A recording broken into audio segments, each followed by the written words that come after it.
Hello, everybody, and welcome to Sporting It All. I'm your host, Austin, and we have a lot going on in the world of sports right now. We got the NBA Finals, we got the Stanley Cup Finals, we got the NFL Draft that just happened a few weeks back. Baseball starting up. Lot to talk about here on today's show. I am happy to be here.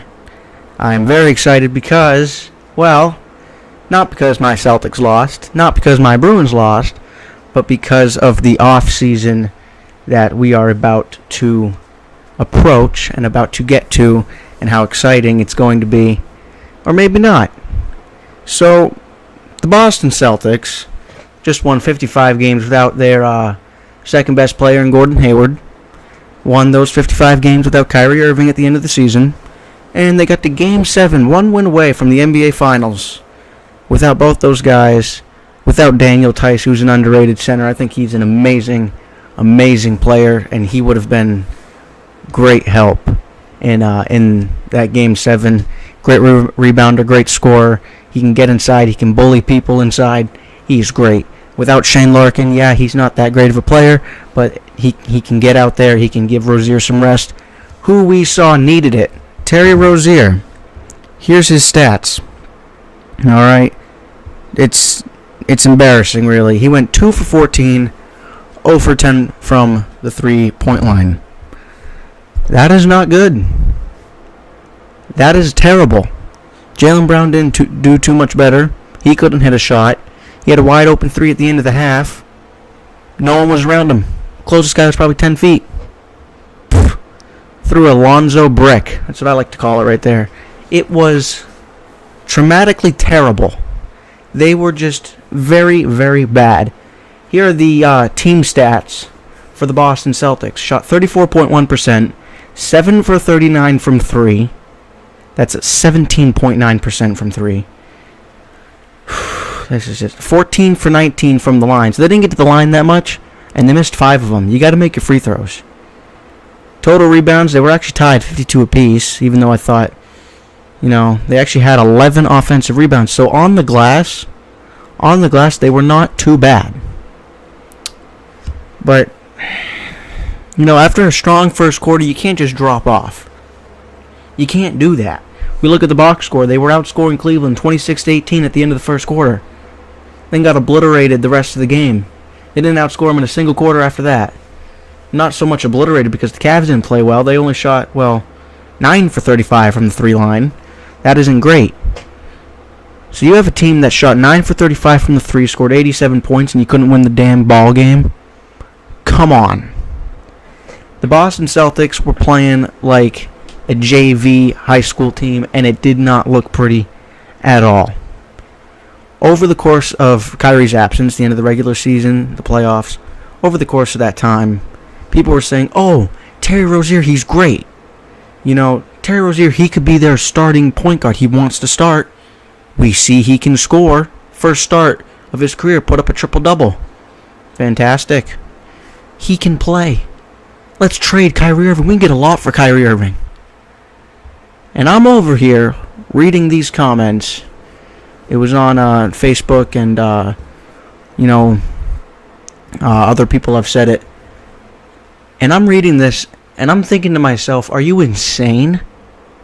Because come clutch time, come playoff time, do you really think Terry Rozier is going to be the guy who can get you that championship? You think he can be the leader of a championship team? We saw it, Game 7. You got to be clutch. It's Game 7. The whole game, you got to be clutch. You got to make your shots. 0 for 10 from 3. And he kept shooting. He wouldn't stop. After 0 for 5, you got to calm down. You got to make the extra pass.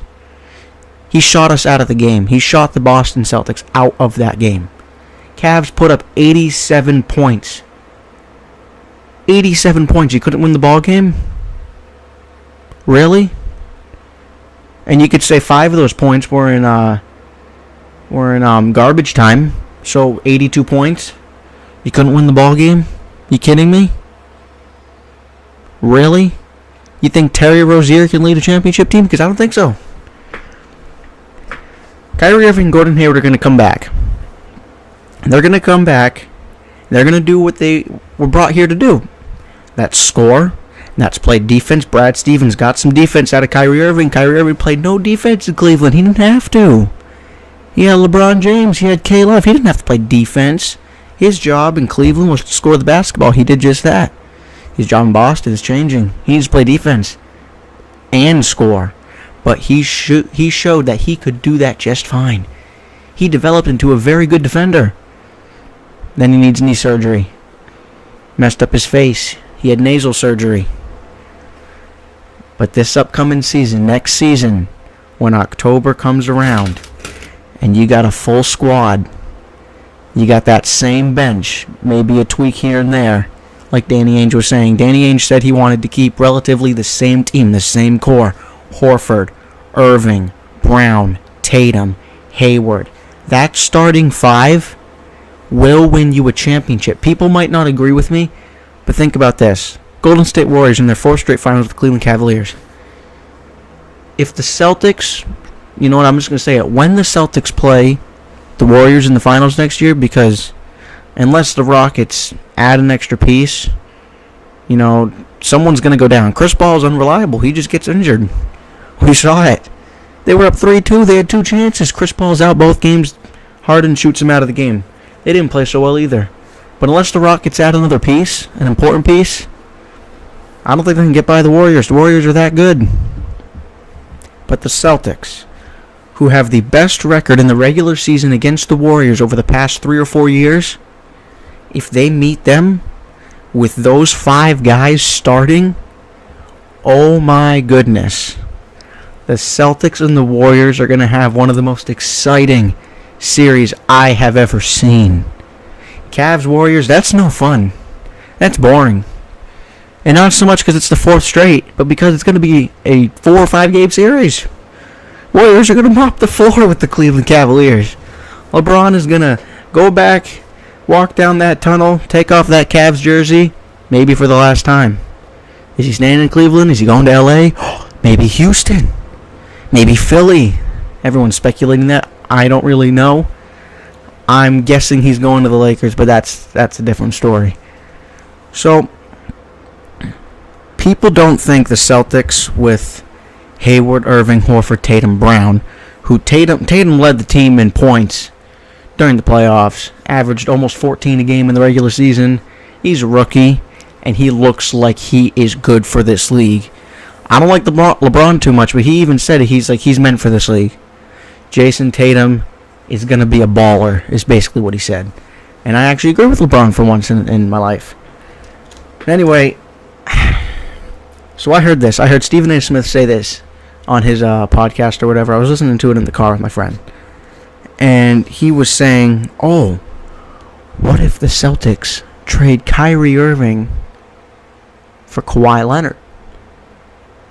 Kawhi Leonard, a guy who missed all of this year, just about all of this year, with whatever injury he had, and basically held the team hostage because I believe he could have played. I believe he decided not to play. And I don't want that. I don't want to ruin the chemistry. I don't want to ruin the young core. I don't want to ruin Brown, Tatum, Rozier, who can be a very good number 2 point guard. He's not good enough to lead a team as a starter, but he could come off the bench on a championship team. I don't want to ruin those 3 guys. You bring Kawhi Leonard, I think that will be toxic. Toxic. Kyrie Irving has proven he can lead. Him and Horford, they are the leaders of that team. Gordon Hayward is going to be your number 2. He's going to be your second leading scorer.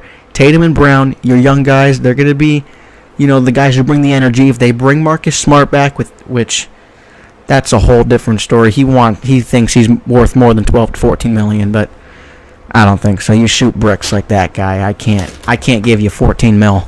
I'll give you 7 or 8, and that's probably what Boston's going to give him. I don't think any team's going to give him 12 or 14. And he wants more than that. But anyway, with that young core, Irving and Horford, Gordon Hayward, who can shoot the 3 ball, shoots 39% plus from 3. That's good.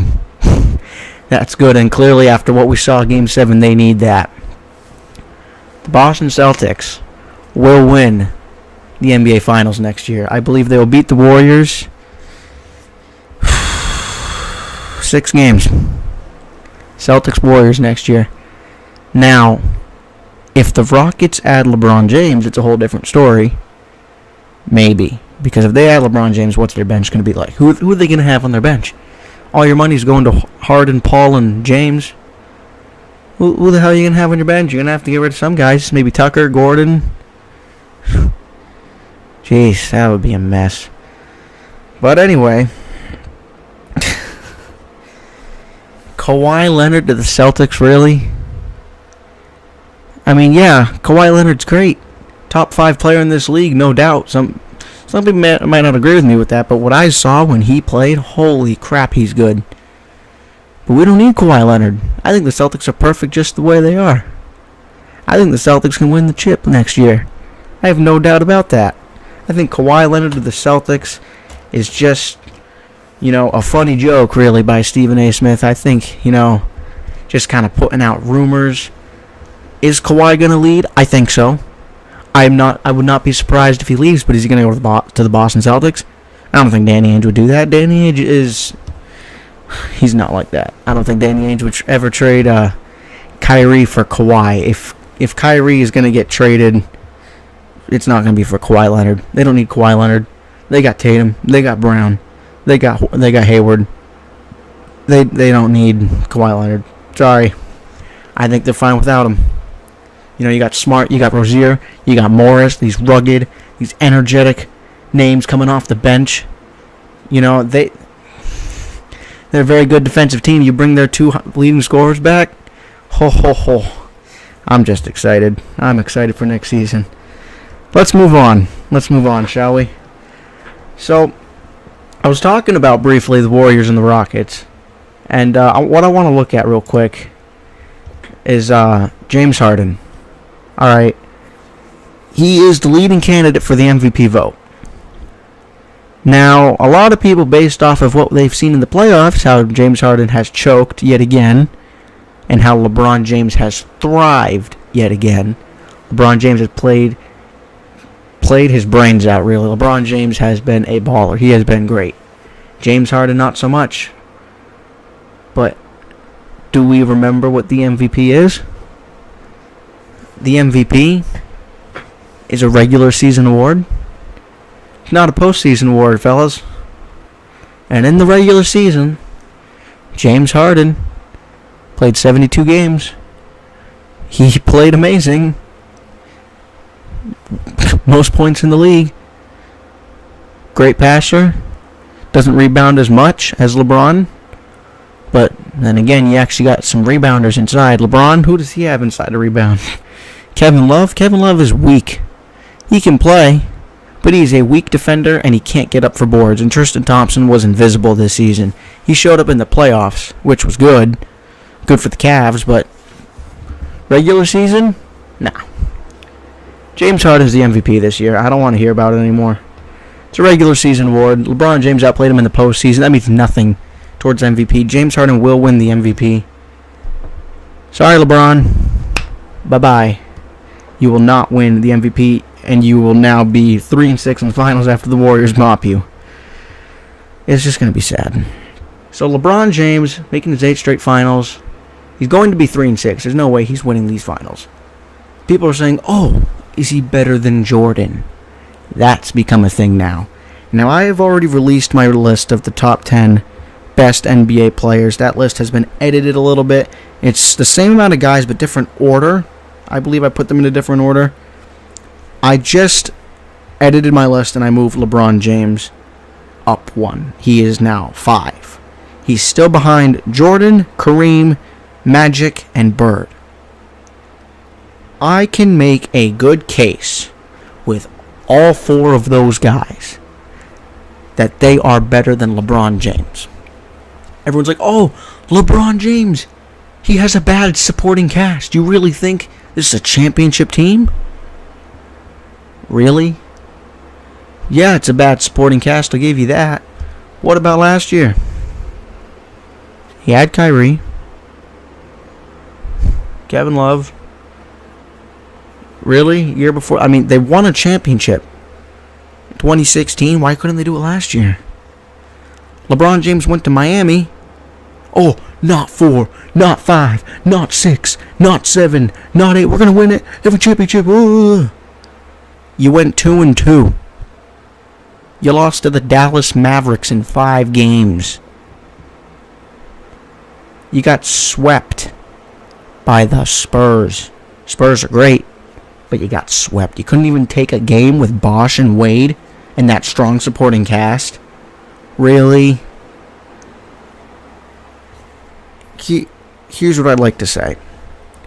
If you put Michael Jordan on this year's Cavs team, they would still lose to the Warriors.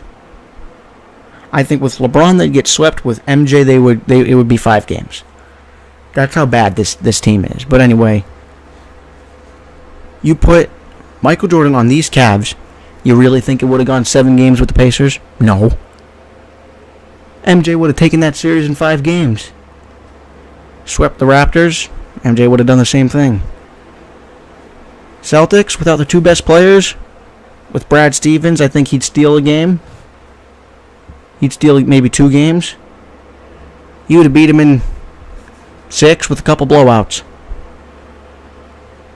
Michael Jordan is so much better than LeBron James. There was no weakness in MJ's game. Weaknesses in LeBron's game? Before this season, he couldn't shoot threes. He still can't shoot free throws, and it's the same shot every time. He can go to the practice court, and he can shoot free throws all day. He can practice that any time he wants, and he probably does, and he still hasn't gotten better. You want to tell me he's better than Michael Jordan? He shoots, 70-something%, 75 or less from the free throw line? Come on. You can't be the best player in NBA history and shoot that bad from the line. Easiest shot in the game, besides a layup. There's no one guarding you. You're standing there, just shooting. Really? And one last thing. I got Kareem above him because he was just an unstoppable force. Scoring, rebounding, he was insane. I have Magic in front of him because I think if Kareem wasn't there, Magic Johnson would have been putting up 25 to 30 points a game. Magic Johnson's a better rebounder, and he's a better passer than LeBron. Larry Bird, I think he's a better passer. He's a better rebounder, better shooter. That's why I have him above LeBron. Play both sides of the ball all the time. LeBron James doesn't.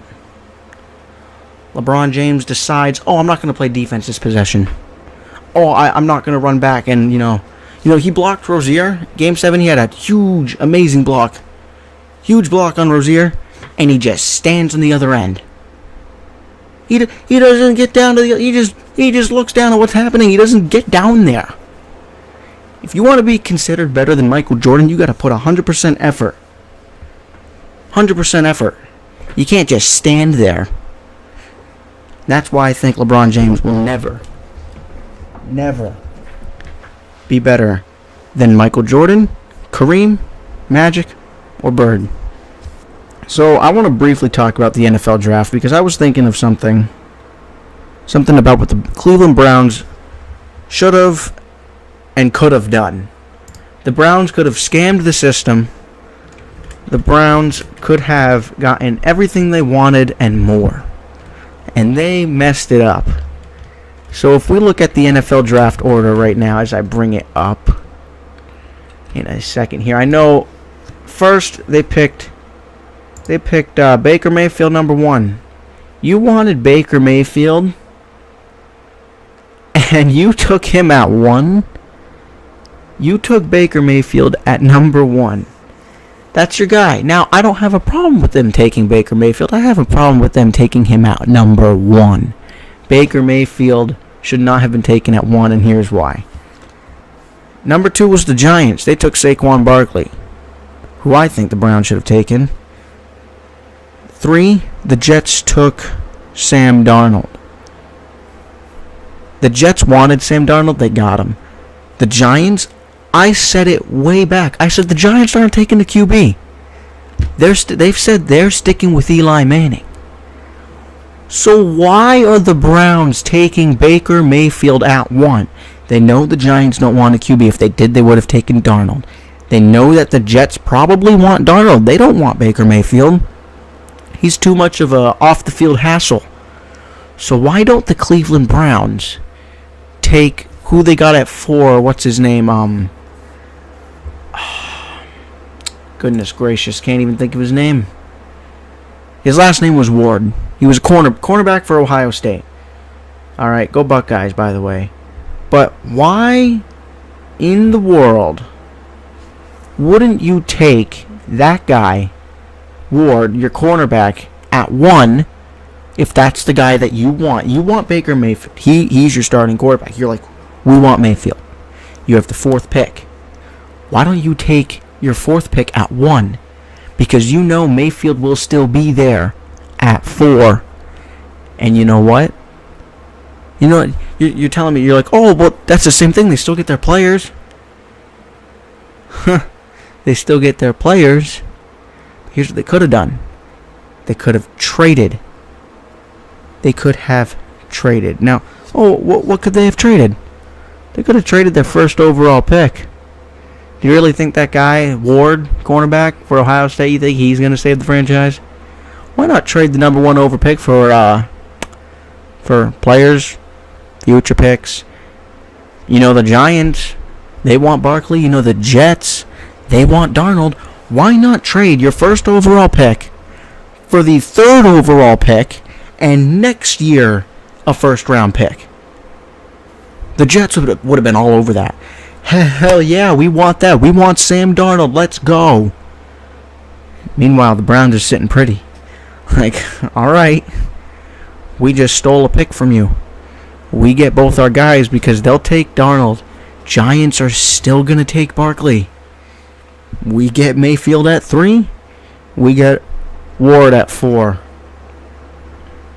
They could have scammed it all up and gotten a free pick.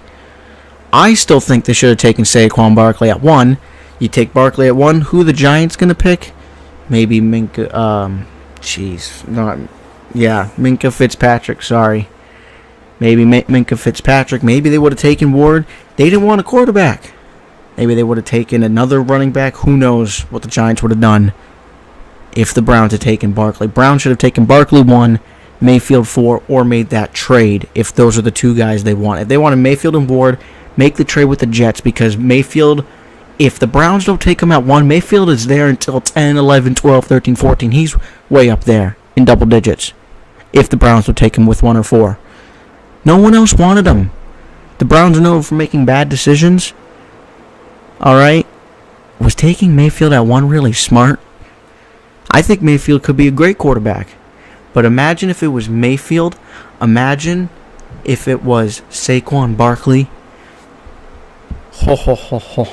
With some of the guys they added. Now, they're not going to be a playoff contender right away. Oh, no. But they will not go 1-15. They will not go 0-16. I believe with Mayfield and some of the additions they made next season, the Browns will win 6 games. 6 games, that's what I'm saying. That, I think, should be their goal. Win 6 games. Make a step. A 6-game difference is huge. Imagine a team that just went 7-9. Next season they come up and they go 13-3. That's a big difference. That's a huge improvement.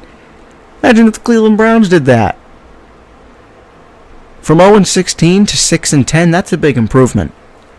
So Browns, I think next year their goal should be 6 wins. Year after should be 8 wins. Year after should be playoffs. The Browns should make the playoffs within the next 3 seasons. I'm giving them 3 seasons to make it. If not, they got to start again from scratch. They got to make the playoffs in 3 years. I don't care if you've been crap for so long. You've had so many opportunities, so many chances. You've passed up on so many good quarterbacks. You're running out of opportunities. You're running fans' patience thin. It's really getting ridiculous. They could have scammed the whole thing. They could have traded it down. They could have gotten a free draft pick. It's really crazy that they took him at 1, in my opinion. Anyway, let's look at the NHL playoffs, shall we? Because it's kind of stupid, in my opinion. So, if you don't know already, the Las Vegas Golden Knights are in the Stanley Cup Finals. Last night they actually won Game 1 of those Stanley Cup Finals, 6-4. Actually, was it no? It was 2 nights ago. Sorry, they play again tonight. They won 6-4. Offensive juggernaut. Marc-Andre Fleury is great. Why are the Golden Knights winning? At the beginning of the year, as a joke, all right, I was talking with some friends. We're like, oh, who's gonna win the finals this year? I said the Lightning. All right. I didn't think the Capitals would do anything, because they never do anything. I didn't want Pittsburgh. I said the Lightning. I thought the Lightning were the strongest team. And they proved that until they got to the Eastern Conference Finals, and then they became the chokers. The Capitals actually did something with the playoff opportunity they were given again. And now they're facing a Golden Knights team in their inaugural season who have blown past everybody. They actually have home ice in this series. And if they win tonight, will be up 2-0 in their first ever season. Why are they so good? I don't understand. I said as a joke, I was like, oh yeah, Golden Knights are going to win the Stanley Cup. Funny. That's never going to happen. They're 3 wins away from it. It's insane. This is the most historic season. Now, I should be sitting here appreciating the greatness that is the Las Vegas Golden Knights. That's what I should be doing, but I'm a little peeved. You got, 30 other teams who have been teams for years? 6 teams, the original 6, who have been teams for 80, 90, 100 years? Who knows? 30 other teams, none of them could have beaten the Knights? 7 other teams in the West couldn't do it? Are you guys kidding me right now? You're letting the Vegas Golden Knights stomp all over you. They're in their first year. All these teams are like, okay, who do we want to send to this trash hole of a team? Oh yeah, Fleury, he's no good. Sure. The Bruins sent Colin Miller. Yeah, no, we don't like him very much. All these teams just sending out these players like, oh yeah, this is the bottom. This is the bottom of the barrel for us. You can have the scraps. And the Golden Knights, they have turned scraps into a championship contender, almost Stanley Cup champions. This would be the most historic season in hockey history. This is insane. So, part of me wants to root against them because I think it's ridiculous that no one can stop them. No one who has been, this is the first time these guys have played together and they're trying to win a Stanley Cup. They're almost there. Capitals, a lot of those guys have been playing for years. It's the first time they're this far. Why the hell did it take them so long? And it took the Knights 1 season. It's crazy. It is very crazy how the Golden Knights have been able to play this well, do this much, get this far, and have a chance to go up 2-0 against the Washington Capitals tonight, who are still a very good team. Anyway, so right now, I would like to talk about a topic my friend approached me with. Or not really a topic, but a question he asked me. He said, hey Austin, who are the 10 most dominant athletes in the last 2 decades? And it got me thinking. I was like, oh, okay, that's a pretty good question. That's a really tough answer, though. Guys and girls started going through my head. I thought Tiger Woods, Serena Williams. I thought LeBron James. Guys like that. Most dominant players in the last 20 years. I don't count MJ because he was at the end of his career, so I'm not talking Michael Jordan. If I was going to include him, if I thought he was good enough at the end of his career, which he really wasn't. He played for the Wizards for a couple years. He really didn't do anything. He was worn out. He was done. I don't even know why he came back to play for the Wizards. It was kind of stupid. But anyway, so these guys started coming through my head. So I couldn't really get a definitive list. So guys who are definitely on my list are LeBron, Tiger Woods, Serena Williams, and probably Michael Phelps. Those guys definitely on my list, guys and girl. Those 4. It's really hard to make this list because you have to define what is dominant. What does that mean? Most wins? Most points? What really do you mean by dominant? It's not just statistics when you talk about dominance in a sport. You look at LeBron James. Yes, he puts up big numbers, but what makes him dominant is his presence, is his leading ability. I mean, in my opinion, he's the coach of the Cavs. Ty Lue's a figurehead. Ty Lue doesn't... I mean, he does his job. He coaches the team. But at the end of the day, he's a figurehead in my mind. He doesn't do as much as LeBron does. If LeBron kept his mouth shut, if LeBron didn't say a single word to his, or not a single word, but if he didn't lead like he does, the Cavs wouldn't be this good for this long. They wouldn't have gone 4 straight finals. If he was quieter, this wouldn't have happened. So when I'm talking about dominance, all right, talking about things like that, I am talking also stats, championships, how good you are. Serena Williams won a major pregnant. She got that over all the other guys in that sport. She's the only person who could do that. Federer couldn't do that. Federer, I almost put on my list. I was thinking about it. Not quite sure. Then you look at baseball. Who's dominant in baseball? Barry Bonds, but he had the steroid issues, so should he really be there? You look at hockey, Sidney Crosby. Should he be there? Some think so. Some not so much because, yeah, he's a skilled hockey player, but he's pretty weak, and he's not as vocal as other guys are. Doesn't have that, charisma, you could say. Yes, he's great. He's a great hockey player, but is he dominant?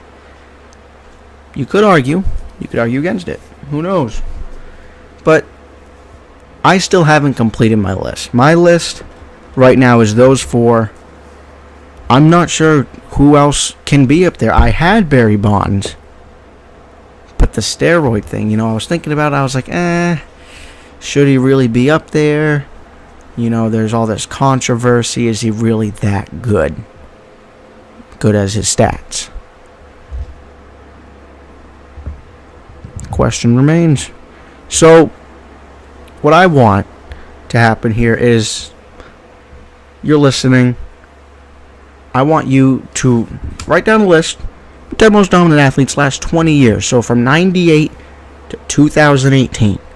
20 years. I'm not counting Michael Jordan. I don't want to see Michael Jordan on anyone's list. Last 20 years, who are the 10 most dominant athletes? You can go to any sport in the world. I don't care. I went to swimming. I said Michael Phelps. You can, any sport. You could put Messi. You could put Ronaldo. You could put, like I said, Federer or Williams. You could put Tiger Woods. Hop into lacrosse if you pay attention to that. I don't care. Comment your top 10 most dominant athletes. I'm going to try and make my list. That is going to be my objective from here until the next show. Make my list. Top 10 most dominant athletes. That is my goal. Thanks for watching, guys. Really appreciate it.